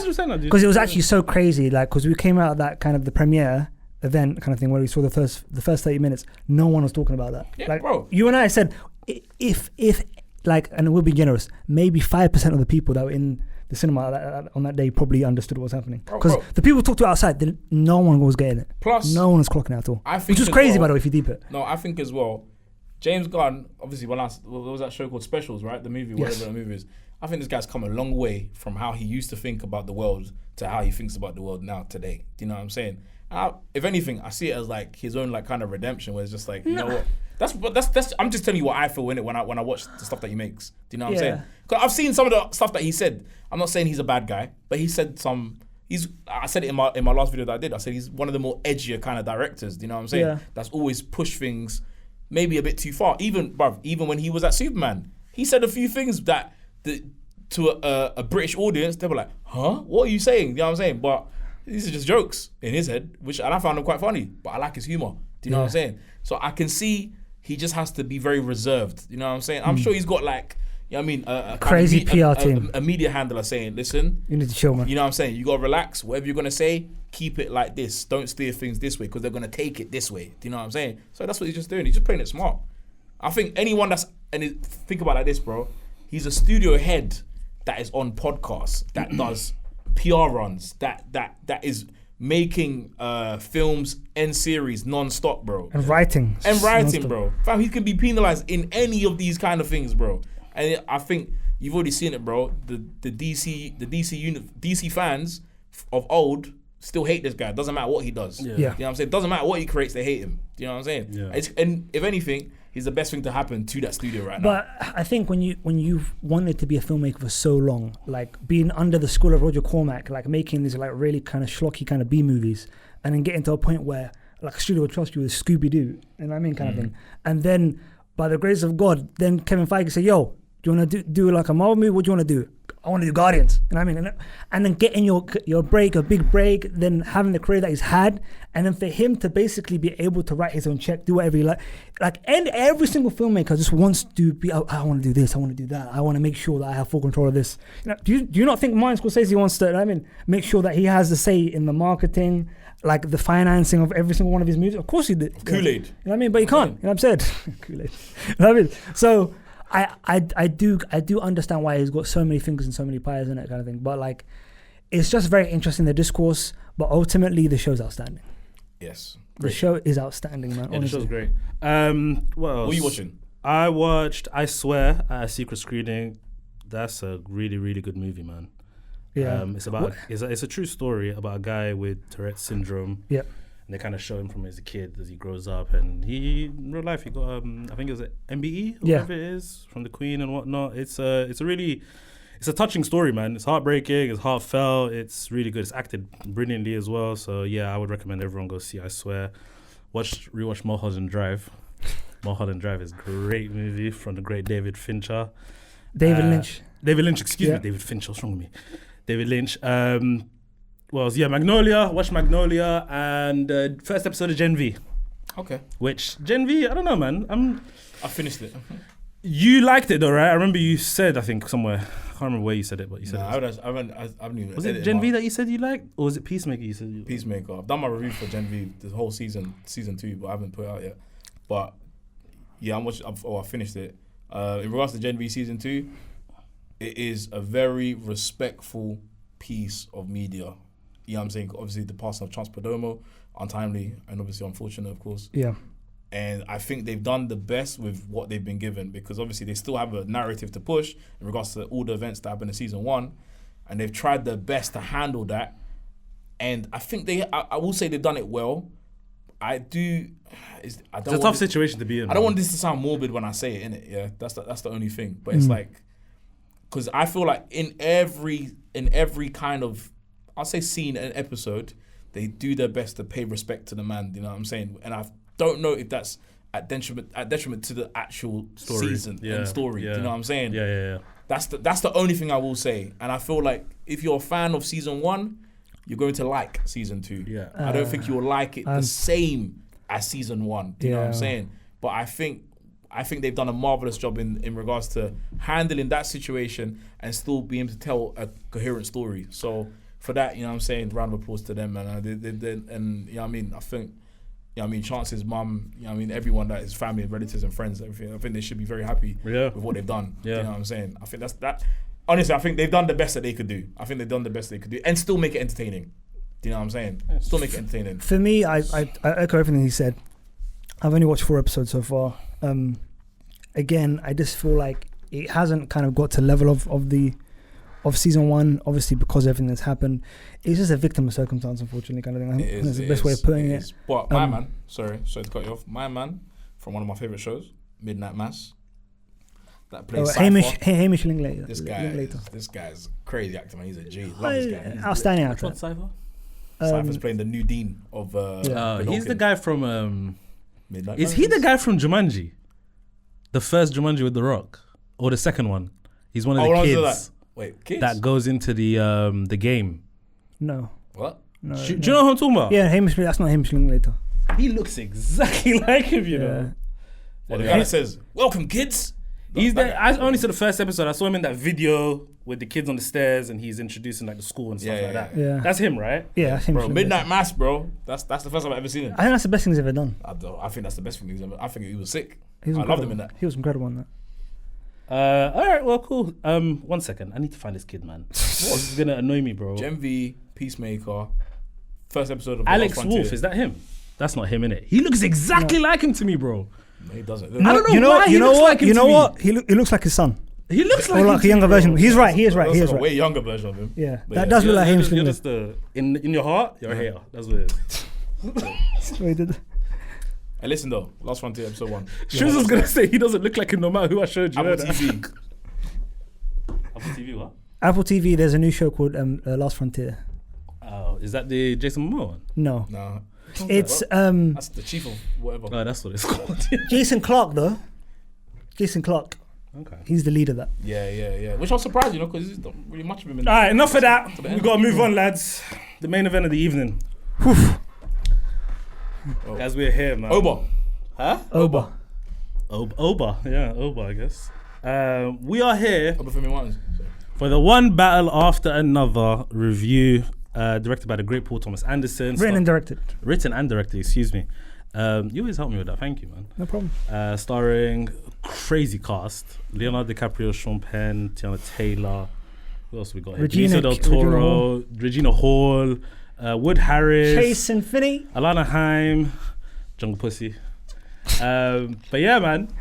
Chase and Finney as well. Don't forget Chase. We heard you. Chase and Finney. Calm down. Chase and Finney, excuse me. Sorry. I don't even know how to start. This, bro. Triz, you go, man. Go on, Triz. Kick us up, bro. Is this the best film of the year? Brother! Yes. 100 times yes. It is, man. It is, man. I think it is, bro. Maybe. Shut up. What's in contention for you? Sinners. Yeah, that would be my second. But is it because Sinners speaks to the POC? Is that why? Technically, this kind of does too. This does as well, but Sinners was just so different. You know what I'm saying? But this one speaks to us now, bro. This one does, man. This was a movie that I couldn't believe. I did not expect it to be so long, but still not boring and very entertaining. Still quite funny. Still, go on. What was you gonna say? Do you have a relationship with PTA? Like, no. Oh, okay. Seen Boogie Nights though. Yeah. Okay. Did you like it? Yeah, of course. Okay. That was a good movie. Watched that when I was like 12. What's wrong with the both of you? I don't know. I thought me seeing Boys in the Hood at like 12 was bad. You also Boogie Nights at 12. I watched Boogie Nights at 10. That's crazy, bro. That's crazy. Goodness me. Anyway, go on, Triz. Early Gooners. You need to chill, man. Why would you do that? Why would you do that, man? Bro, this is a movie, man. Yeah. This is a movie, man. Well acted, well shot. Shot on VistaVision or in VistaVision. Yeah, hey, cinephile. Filmed and projected in VistaVision, yes. This guy. I'm saying, bro, it makes me appreciate Leonardo DiCaprio a lot more as an actor, as one of the best of our generation. And I think there's no one better that they could have cast to be in this film than Leonardo DiCaprio to lead this. I think this was Chase Infinity's first like major role. Right? Yes, after Presumed she Innocent. wasn't presumed innocent, but she was just like it wasn't a huge role. Yeah, Yeah, but this is her first like major. Yeah. I think she does wonderfully well. Yep. I think the resurgence of Sean Penn. Do you know what I'm saying, bro? I think as our like army general, the colonel even. Yeah. Bro, Well, Captain and then went to Colonel. Yeah. this movie just it epitomizes everything that's happening today in today's world. It's a very, I'm gonna use this word, it's a very sexy movie, and what I mean by that is like, No, it is. He's right. do you know what I'm saying? I mean that from the language used all the way until the way that it's shot, certain scenes. To anything Tiana Taylor did. I mean, anything, bro. Even when she was like pregnant, like 9 months, bro. You know what I'm saying? Should have big belly shaking. I was like, God damn. He always I takes it repeat, somewhere. Yeah, he takes it. Yeah, he always takes it. repeat, Yeah. you know what I'm saying? I was like, damn, bro. By the way, what a name? Perfidia Beverly Hills. Yeah. Get the hell out of here, Well, man. Jungle Pussy. Are you dumb? Crazy. Shout out my girl. You know what I'm saying? Bro, banger movie, man. So you liked it? Cool. It's okay. It was okay. Sure. This guy. Hashi, go. Listen, You wanna go? You wanna go? I'll go. Listen, cinema. This guy literally saw me like levitating out my seat, bro. This guy was. I saw both of you. I was going crazy. Do you know what I done? Triz, as soon as Mo Bamba played, Yeah. I seen you like Yeah, he was going crazy for that one. But yeah, Bro, go on. This is the reason why we do this, bro. The reason No, why facts. we do this. Well, I facts. You know what I'm saying? It's for moments like this, bro. Yeah. You know what I mean? Moments when you can come out of the cinema and be like, yo, we just seen a banger. We've seen one for the ages, one that we're going to be talking about for years to come. This is a capstone, a magnum opus It for Paul Thomas is Anderson. an instant classic. An instant classic. Instant classic. Bro. Yeah. Instant classic. Wait, when sorry to cut you off. What scene was it where you said this is an instant classic? Okay, that's a good question, you know. I already have my answer. Go on. Because I just saw this again yesterday. I'm trying to think. Oh, Let sick. me think on it. I'll come back to you. I think scene that you said will be studied. You said it will be studied. Car chase. This is a car chase. Because It took you not that long. bro, no, like for No. me, I thought this movie was outstanding Yeah. when basically the guy that this character actor, I forgot his name, who basically plays like a hitman in every single thing he's ever in. Yeah. Like when he goes into a house talking to an old lady about banana pancakes. Yeah. And then goes downstairs to talk, you know, at this rate it's kind of like basically clan meeting. And it's just like this older guy. John Hugenacker. Oh yeah, Yeah. him, brother. And they're talking, and you have this older guy who's like doesn't say anything the whole time. Just said, "We got to clean house. Kevin Teague, yeah. We got to clean house. We got to clean the floor." Bro, the, Like, so the we can look eat on it. his face as well is It's just crazy. that. Like Hales and Nick was crazy, bro. It's Bro, crazy. Nick, you know. It's some of crazy. the things that you heard in that movie was so menacing and so unnerving, bro. Like it got to the point where some of it became funny. Like, Oh yeah, it's insane. The dialogue in this script is so good, man. yeah. There's an old man that says, you know what I mean? Oh, she's a semen demon. The way the cinema popped at that line. He was like, I don't even want to say the R word, but he's like, I believe she did it in reverse. Yeah. We're like, wait, what? He said sperm demon. I was like, nah, this guy's crazy. Semen demon, bro. Semen demon, bro. We're like, what? It was crazy, bro. But I think for me, that's when I knew that this is the best film of the year. But when I knew that this is an instant classic, was that scene on that, because you're thinking, what is gonna happen, bro? Because all we're doing is in close up with eyes, the rearview mirror, you know what I'm saying, the sound design, the music, it crescendoing, you know what I'm saying, 3 Cars. 3 cars, 3 actors. Regina Hall said there's no lane switches, nothing, no chaos happening, No, nothing exactly. like that. It's just Straight line crazy. bro. Oh my. You know what I'm saying? Man. And when you see the way the scene ends, and then obviously then the reunion at the end, cinema. Honestly, bro. Bro, that's my second watching. I nearly cried at that last. Bro, right it's at the very incredible. End, I nearly cried, bro. It's incredible. But this movie is fantastic. Instant classic. It's a masterpiece. It's a masterpiece. I can't think of any gripes with this movie personally. This is just a dope movie, bro. The dialogue, the acting, the fact that it was filmed and projected in VistaVision, the way it looked, it was so sick. That car chase at the end was so immersive. Everything about this was really good, man. The acting choices from Sean Penn, the tics with his mouth, the way he walked. You mentioned all of these things, bro. It's so sick. The difference between Leo's character and Benicio del Toro's character, how one of them is so calm because he's done this loads of times. He's in the trenches with these migrants, whereas Leo, he's out of touch with what's going on and he's panicking and he's looking for his wife. Bro, that scene, it's like a 10-minute scene of him trying to charge his phone. Yeah. And incredible. Running around. It's like, bro, there's a bit. I think this is the funniest bit to me, bro. He's talking to his guy and he's like, what kind of pussy do I like? And he goes, Mexican hairless. And he understood it. And then he gives the phone back to the other guy. He goes, apologize, blah, blah, blah. He's like, hey, prick! He's like, make it snappy. That shit was so funny, bro. It was so funny. There's a bit and like, that moment, those phone calls, they're so cathartic, bro. Because it's like, you've been on phones with people, like it's frustrating, or with like automated people, bro, whatever. when you're on hold, innit? And there's one moment where he goes, life, man. Life!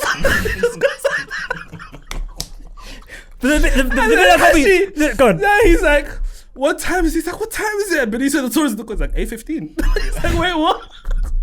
He's just unintentionally funny, bro. Bro, it was so funny. And like even when he goes, what time is it? And he goes, time is not a concept. He goes, shut the fuck. You know what I mean? It was hilarious, bro. When he goes, what's the password, you prick? He goes, what kind of stupid name is Conrad Josh? Conrad Josh. That's a dumb name. You know what I mean? It was hilarious. Because so even when he goes, man. when he's like on the phone, he goes, do you know when you go crazy? He goes, Bro, cathartic. Yeah, bro. I'm telling you, when he said like that, he goes, I've done that before. When bro. I see you, he goes, when I see you. Yeah, it's so good, man. Even like Regina Hall and her subtle acting, so good, man. Like she's saying so much with her eyes. Yes, big eyeballs of hers, bro. Yeah, man. And I'm happy that she's in such a movie, man. Like the biggest movie that she's been in is probably the one with Kevin Hart. I would say it's either Scary Movie, Think Like a Man, or Girls Trip. It's one of those three. Yeah. So to see her in a movie like this is fantastic because like we know, bro, we grew up with Regina Hall. We know she's a fantastic actor. Yeah. Innit? So getting her flowers in a movie like this it's great, man. What do you think about Tiana Taylor's performance? She was, bro, I'm not gonna lie. When she was on screen, I was glued to the screen every time. Whatever she was doing, I was glued to the screen. Yeah. It's so funny that all of this stuff was a turn on to her, like the bombings and the things. Yeah. She said to Leo, she's like, babe, let's fuck while the bomb's going on. He's like, it's going on for 2 minutes. He's moving mad. Yeah, Alana Chaim had no lines in this. Yeah. From what I remember. I think maybe she was the lead in Licorice Pizza. She was Wood Harris's thing. Yeah, remember he said working class white girl. Oh yeah. Yeah.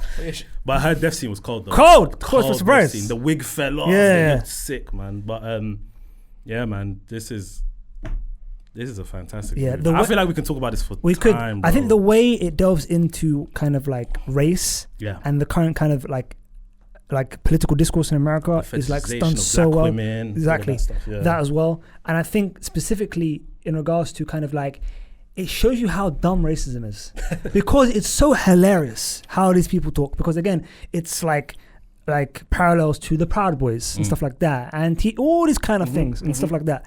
And it just shows you how silly, how mundane, you know what I'm saying? How literally trivial this stuff is and stuff like that.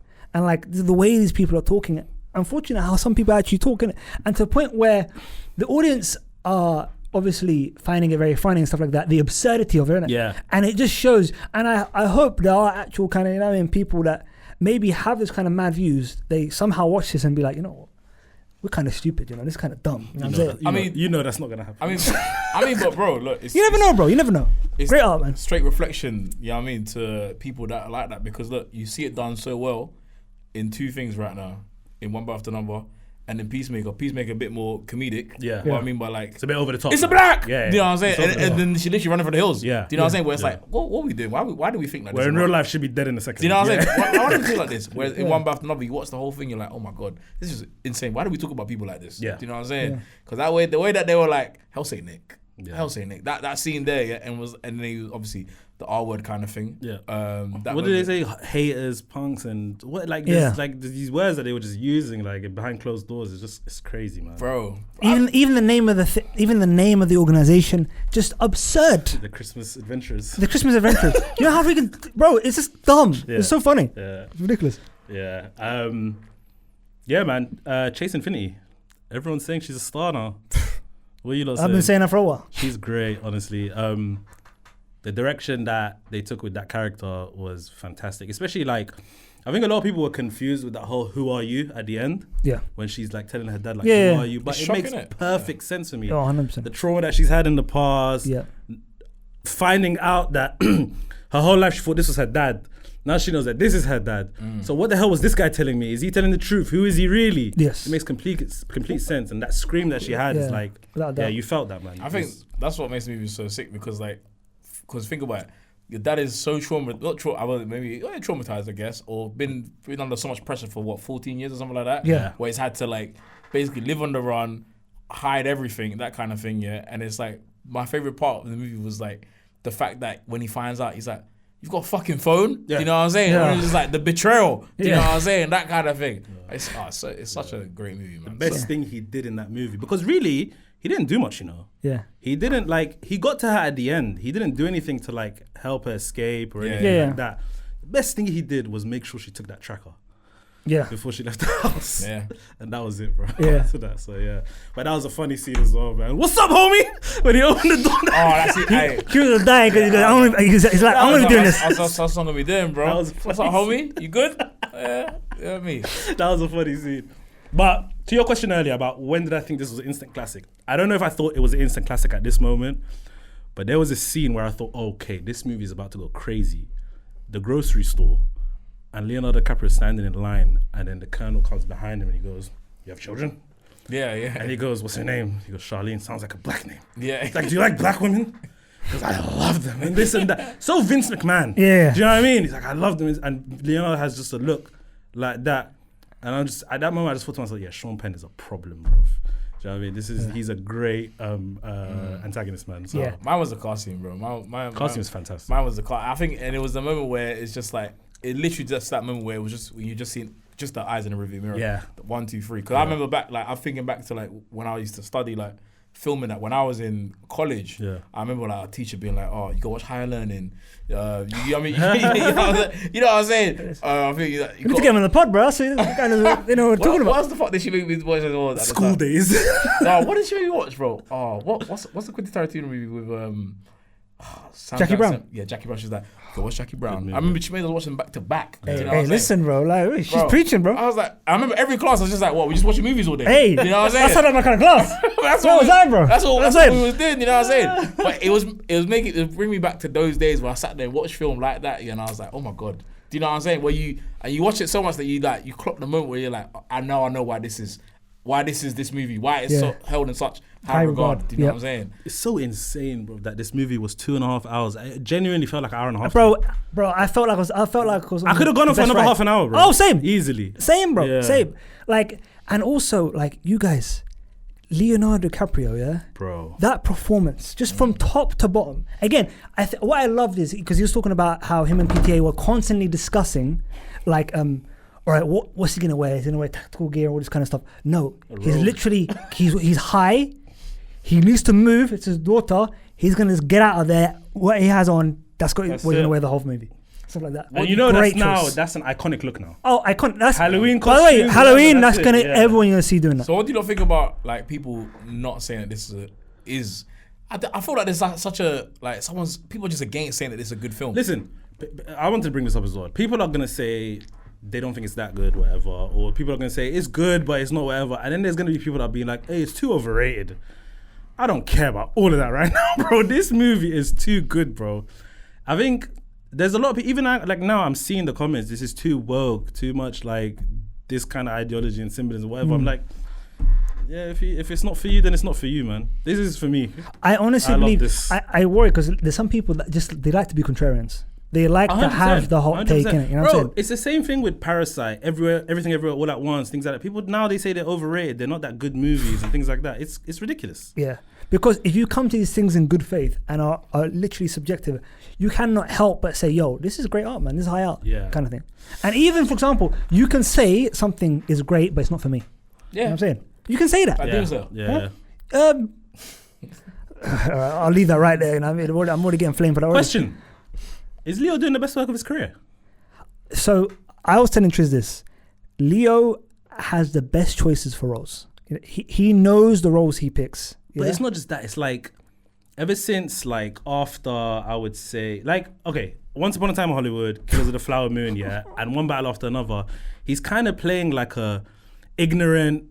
I don't know what's going on kind of guy being manipulated. Like in Killers of the Flower Moon, he's being manipulated by Robert De Niro. And Once Upon a Time in Hollywood, he's kind of just like he's way too vulnerable. He's always sad. He's just like, do you know what I mean? He's upset that his career's going down. In this, he's a bumbling fool. He fried his brain. All of this stuff.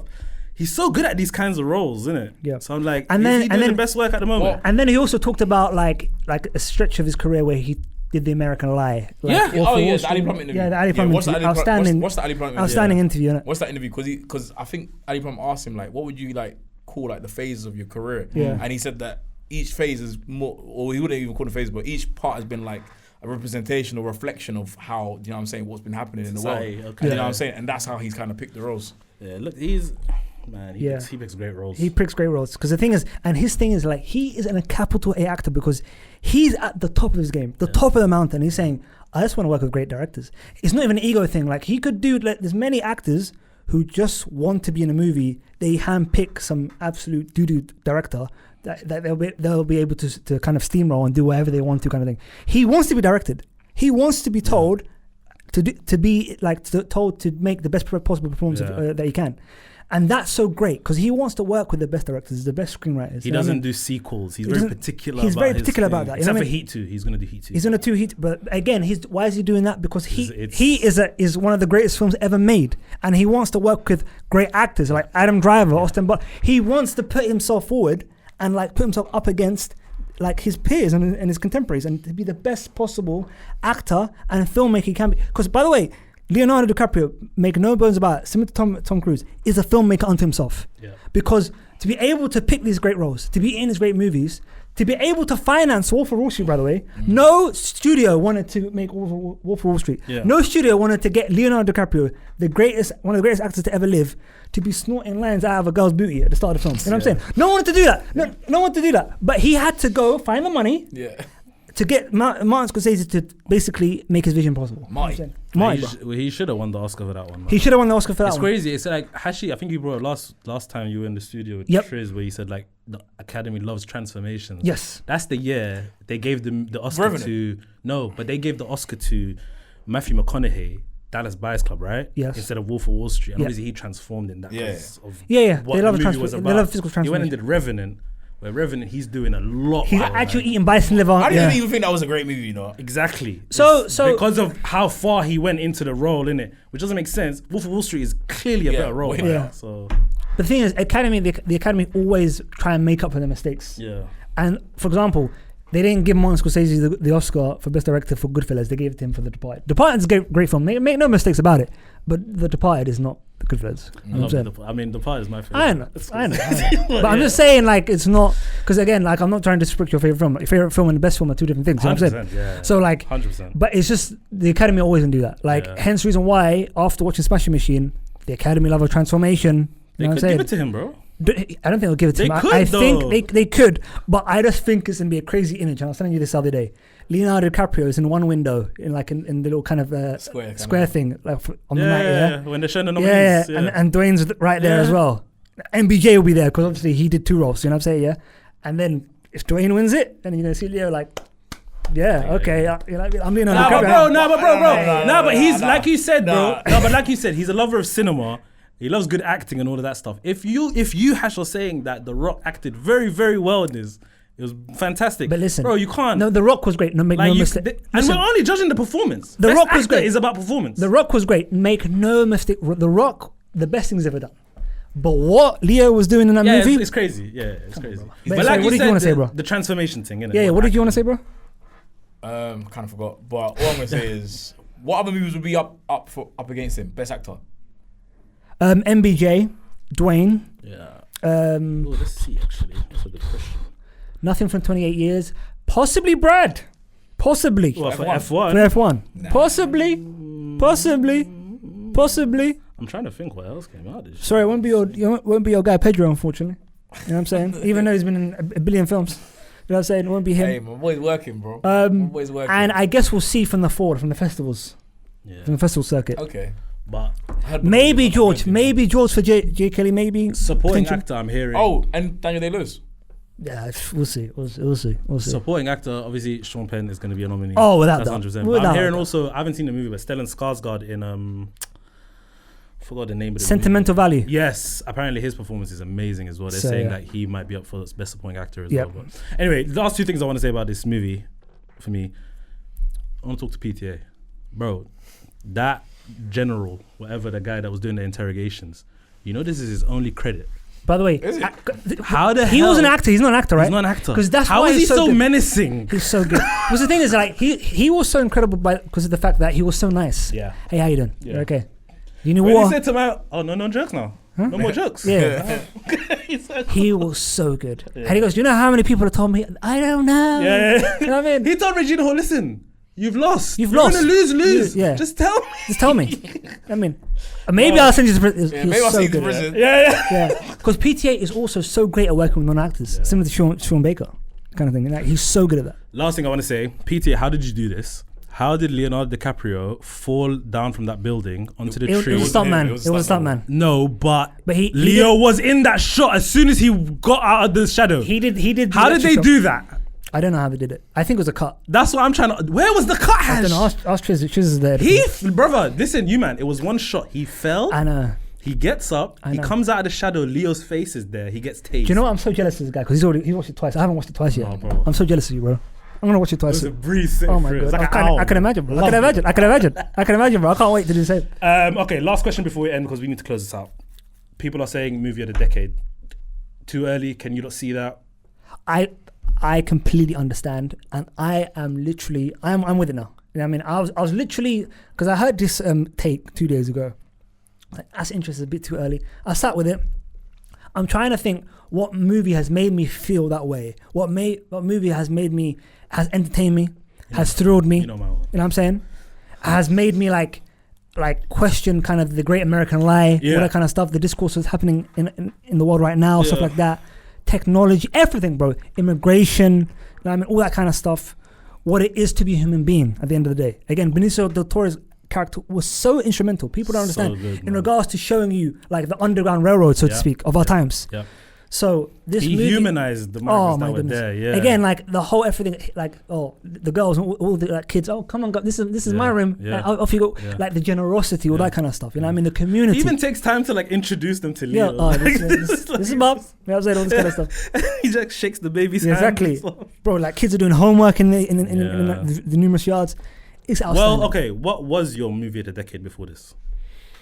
For me, it's probably something like, when did Parasite come out? Oh, the one of the best, one of our last greatest movies. I already know, 2019. You didn't have to check. 2019. No, that's not in this decade though. Oh yeah. We're talking 2020 up until now. I think Everything Everywhere All at Once for me is up there.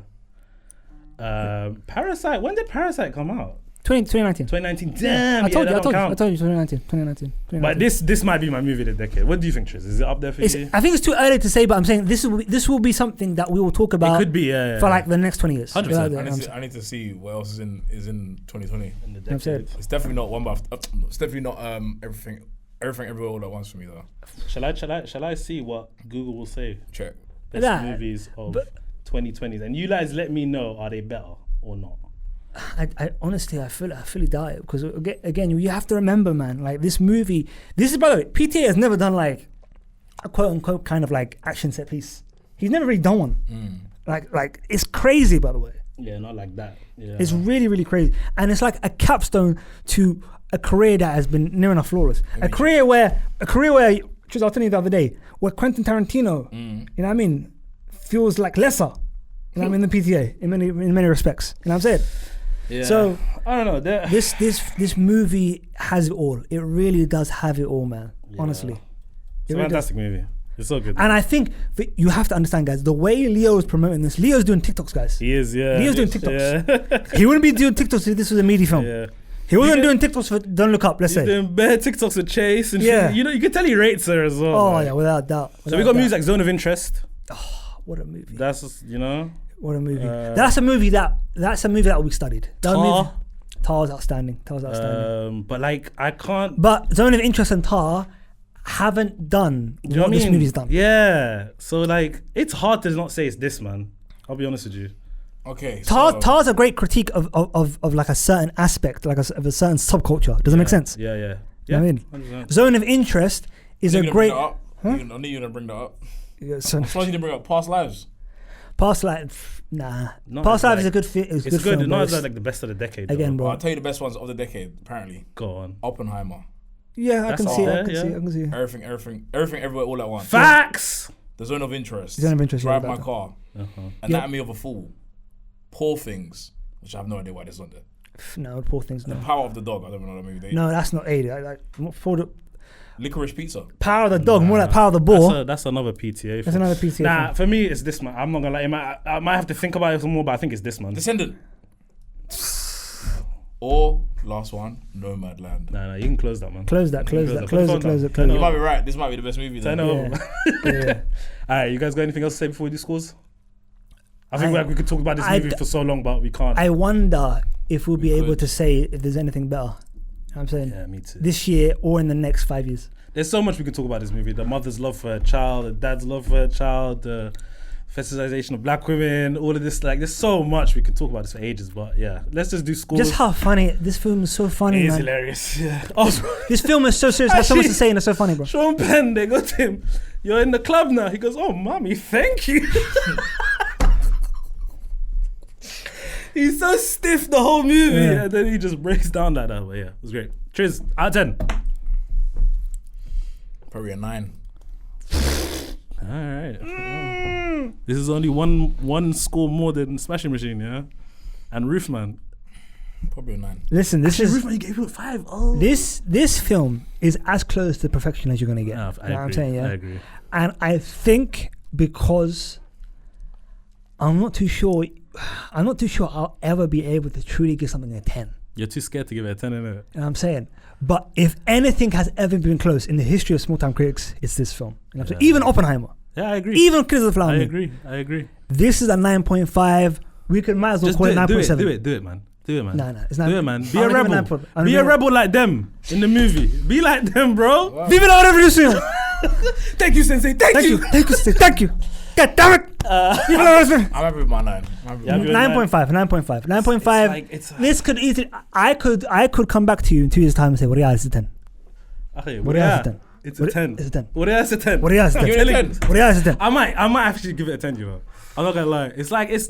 I'm scared to give 10s. To me, it's no less. Yeah, I get what you mean. It's tough, but to me, it's no less than a 9.5, bro. Yeah, it's no less than that. Like, me and this brother might have to square up after this. You know what I mean? Like 9. You know what I'm saying? It's crazy. I was gonna say 9.2, but I'm gonna do what Hashi did. I'm gonna say 9.5 for now. But in 2 days, I might message you and say, what are you? It's a 10. What are you? Yeah. What are you? I'm not gonna lie, after my rewatch. Yeah.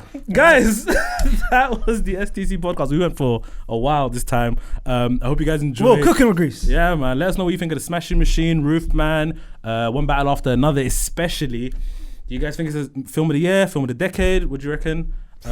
I'd love to see what you guys think, and make sure you like, comment, subscribe, hit the bell so you know when the videos are coming out. Socials are down in the description below, so go check us out, and we will definitely see you for more reviews and news and games and whatnot very soon. Peace. The revolution will be televised. Will not be televised. This one will be televised. Let's go.